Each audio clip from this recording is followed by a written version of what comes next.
"You'll never stop supporting us," my brother mocked. "You have 30 days to figure out your finances," I said coldly. 7 months later, they called me from a Motel 6. I was 23 when I became the head of our household. Not by choice, but by necessity. One minute I was a young guy with entry-level pay and big dreams. The next, I was shouldering a mortgage, utilities, and the weight of two adults who would spend the next 6 years draining me dry. For 6 years, I've been paying my mother and brother's mortgage, utilities, groceries, and more.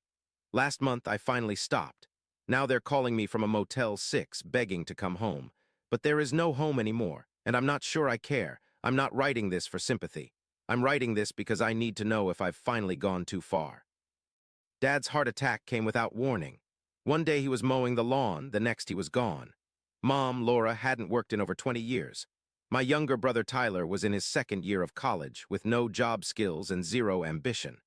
I had just started at Meridian Logistics, making barely enough to cover my own apartment and student loans.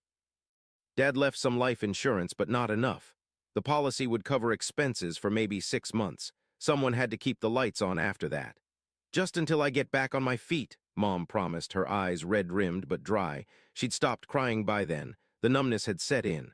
"I'll find something part-time." "And I'll get a campus job," Tyler added, though his expression suggested he'd rather eat glass. At first, I didn't mind. We were grieving. We needed each other. I moved back into my childhood bedroom to save on rent, picked up weekend shifts, and funneled every spare dollar into keeping our family afloat.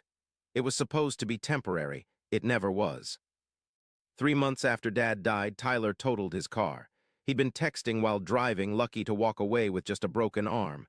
The insurance rates skyrocketed. I took a second job stocking shelves at a liquor store to cover the difference. "It's just temporary, James," Mom assured me, squeezing my shoulder, "until Tyler gets back on his feet." 6 months in, Mom still hadn't looked for work. Her excuses evolved with impressive creativity. First it was grief, then anxiety, then her bad back that never stopped her from playing tennis with her friends every Wednesday. When I pushed her on it, the waterworks started. "Your father would be so disappointed," she'd say, dabbing at tears that seemed to materialize on command. "He always took care of this family." The guilt would hit me like a sucker punch to the gut. I'd back down, work another double shift, and try to ignore the growing resentment burning a hole in my chest. Meanwhile, Tyler dropped out of college after his third year. "It's not for me," he shrugged, as if we hadn't just wasted thousands on his education. He cycled through a series of jobs, each one beneath him somehow. Cashier at Target, too boring. Barista at Starbucks, too early in the morning. Data entry at Dad's old firm, too repetitive. He'd work somewhere for 2 weeks, decide it was beneath him, and quit without notice.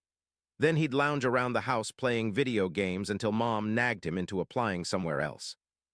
Despite contributing exactly zero to the household, Tyler never seemed to go without.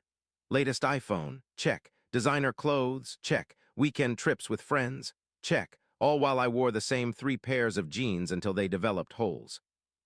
The numbers were staggering.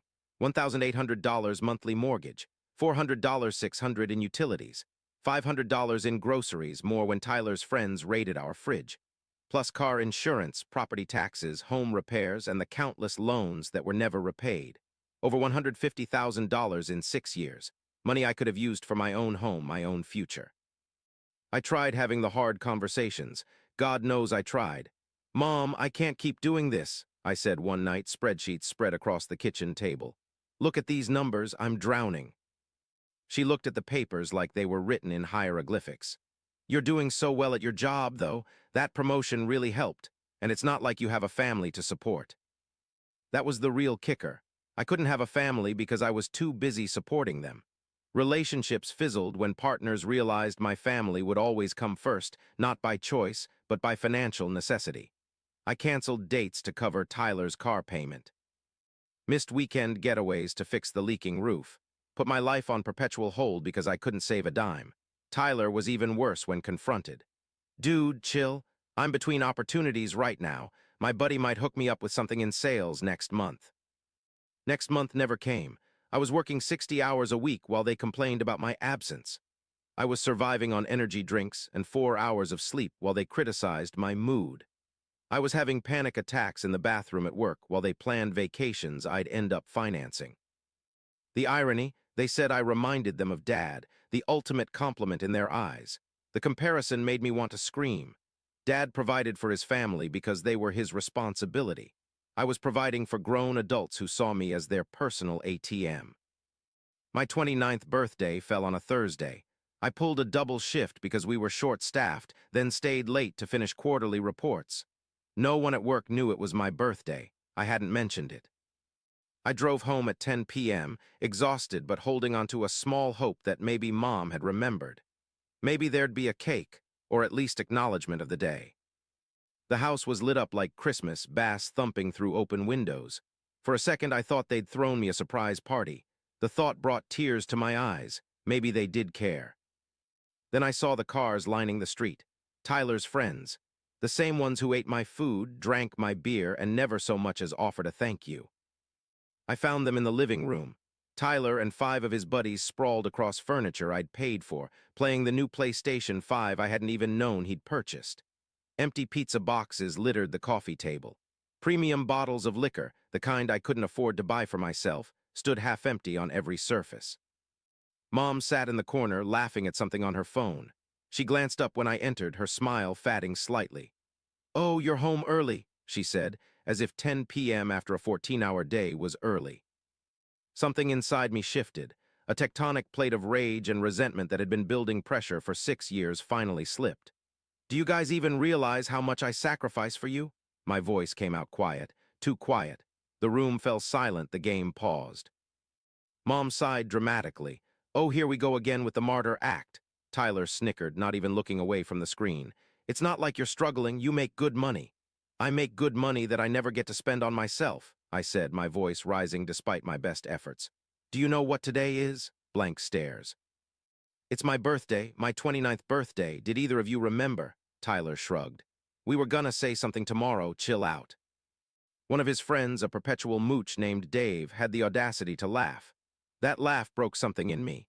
The final thread of obligation sliced clean through. "I'm done," I said, my voice suddenly steady. "As of today, I'm not paying for anything else. Not the mortgage, not the utilities, not your car insurance. Nothing." That got their attention. Tyler paused his game. Mom put down her phone. "You don't mean that," Mom said, but uncertainty had crept into her voice. "I've never meant anything more in my life." Tyler laughed then, a sharp, dismissive sound that cut deeper than he knew. "You'll never stop supporting us. You're too guilty, too responsible. Dad would be so disappointed if you abandoned us." Mom's laugh of agreement was the final nail in the coffin of our relationship. They were right, I would never stop unless I made the decision right then and there. In that moment, looking at their smug, entitled faces, something inside me just broke. All the guilt, all the obligation, all the misplaced responsibility. Gone. "We'll see," I said quietly. I walked upstairs to my room while they resumed their party. I packed 2 suitcases with essentials, clothes, important documents, my laptop. I transferred my portion of the joint account to my private account.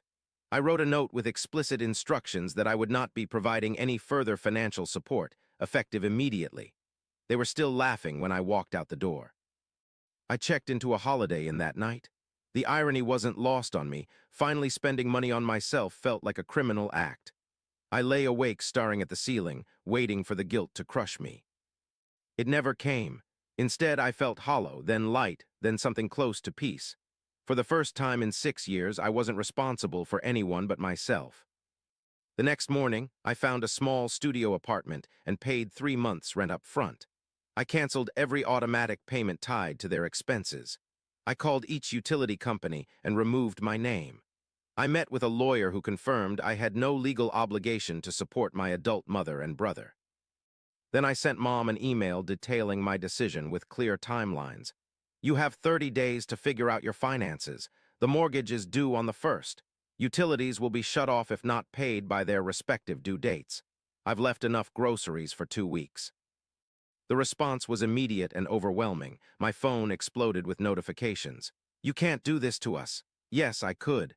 After everything I've done for you, what exactly had she done for me lately? "You're just like your father, always thinking about money." Dad had worked himself to death providing for ungrateful people. So yes, maybe I was like him after all. The tactics evolved over days. First came rage, then tears, then bargaining, then threats. Mom claimed she'd tell the entire family I was abandoning her. I told her to go ahead. I had bank statements stretching back years. Tyler's approach was more direct. "You're dead to me," followed by, "Can I just get enough for this month's car payment?" Extended family got involved. Flying monkeys deployed to pressure me back into line. Aunt Kathy called to tell me I was breaking my mother's heart. Uncle Steve sent long paragraphs about family obligation. Cousins I hadn't spoken to in years suddenly had opinions about my character. I stopped answering calls, changed my number, went to work, came home to my tiny apartment, and slept through the night for the first time in years. No anxiety about bills, no dread about tomorrow, just quiet. The consequences hit faster than even I expected. Week 1, the internet was shut off. I know because Tyler messaged me from a friend's phone, raging about how he couldn't even game online. Week 3, Mom's car was repossessed. She left a tearful voicemail claiming she couldn't get to doctor's appointments. She didn't have any doctor's appointments. Month 2, the first foreclosure notice arrived. This triggered a new wave of panic. Mom texted that she was in the hospital with chest pains. I called the hospital directly. They had no record of her. Every plea, every manipulation tactic, every lie strengthened my resolve. Every time I felt myself wavering, I remembered that laugh, the casual cruelty of it, the entitlement, the absolute certainty that I would continue to set myself on fire to keep them warm. They showed up at my workplace on a Tuesday afternoon. I was in a meeting when security called. Mom and Tyler were in the lobby causing a scene. Mom was crying. Tyler was yelling, making a spectacle designed to embarrass me into compliance. I asked security to escort them out and went back to my meeting, hands shaking but voice steady. Later, I sent a final email. "Do not contact me again. If you come to my home or workplace, I will file for a restraining order." That night, I cried for the first time since walking out. Not for them, but for the family we could have been. For the support that should have flowed both ways. For the 6 years I'd never get back. 3 months passed in blessed silence. I was promoted at work. All that extra energy previously spent managing their chaos now channeled into my career. I started dadding again. I began therapy to unpack the guilt that still occasionally ambushed me in quiet moments. My cousin Jamie, the only family member who understood my position, gave me occasional updates. The foreclosure process was moving forward. Mom and Tyler had briefly moved in with my grandmother until she'd kicked them out for borrowing money from her purse. They were now staying with a distant relative in a cramped 2-bedroom apartment. Tyler had been forced to sell his PlayStation and designer clothes. Mom had pawned her jewelry. The reality they'd avoided for years had finally caught up with them. "For what it's worth," Jamie told me over coffee, "people are starting to see your side. The stories they're telling don't add up, and everyone knows you supported them for years." I nodded but found I didn't really care about family vindication anymore. For the first time since Dad died, I was saving for my future instead of bankrolling their present. I'd started a 401k. I was researching first-time home buyer programs. I was living my life. 7 months after walking out, I received a text from an unknown number. "The house is gone. We're at Motel 6. Please help us." The old James would have rushed to rescue them. The new James felt a cold wave of something between satisfaction and sorrow. They'd finally hit rock bottom, the place they'd needed to reach for years. I didn't respond, but I asked Jamie to check on them. She reported back that Tyler had finally gotten a job at an Amazon warehouse. The work was grueling, the pay barely enough to cover their motel room. Mom had applied for government assistance. They were, for the first time in years, facing the consequences of their actions. "They're selling the victim's story hard," Jamie said. "But they're finally doing what they should have done years ago, taking responsibility." A year passed. I bought a small condo, started a relationship with someone who respected boundaries, built a life that was wholly mine. I was grabbing coffee at a shop across town when I saw him. Tyler, dressed in a warehouse uniform, looking older and thinner than the last time I'd seen him. He noticed me before I could decide whether to leave. Our eyes met. A year's worth of unspoken words hung in the air between us. He approached slowly, as if expecting me to bolt. "Hey," he said, the single syllable carrying the weight of our collapsed relationship. "Hey," I replied. We stood in awkward silence until the barista called his name. He grabbed his coffee and hesitated, then gestured to an empty table. Against my better judgment, I sat. "You look good," he said, and sounded like he meant it. Thanks, how are you? He shrugged. Getting by, working at the fulfillment center, it's hard, but it's something. And Mom, living with Aunt Susan, got a part-time job at the grocery store. He stared into his coffee. She's not happy about it. The understatement almost made me laugh. Of course she wasn't happy about it. Working had never been part of her plan. You were right, Tyler said suddenly, the words rushing out like he'd been holding them back. We took advantage. I took advantage. He swallowed. I didn't know how to stop. It was so easy to let you handle everything. It wasn't an apology, not really, but it was the closest thing to acknowledgement I'd ever gotten from him. I should go, I said, standing.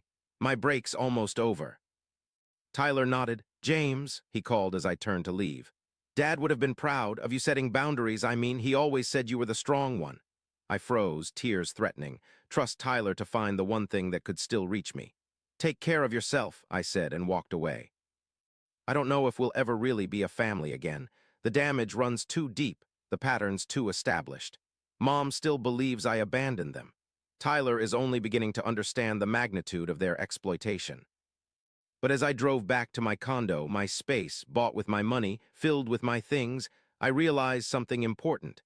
I'd spent 6 years trying to be the perfect son, the perfect brother, the perfect provider. I'd almost lost myself in the process. Sometimes being a good son means refusing to be a doormat. Sometimes love means walking away. And sometimes the most important person to save is yourself.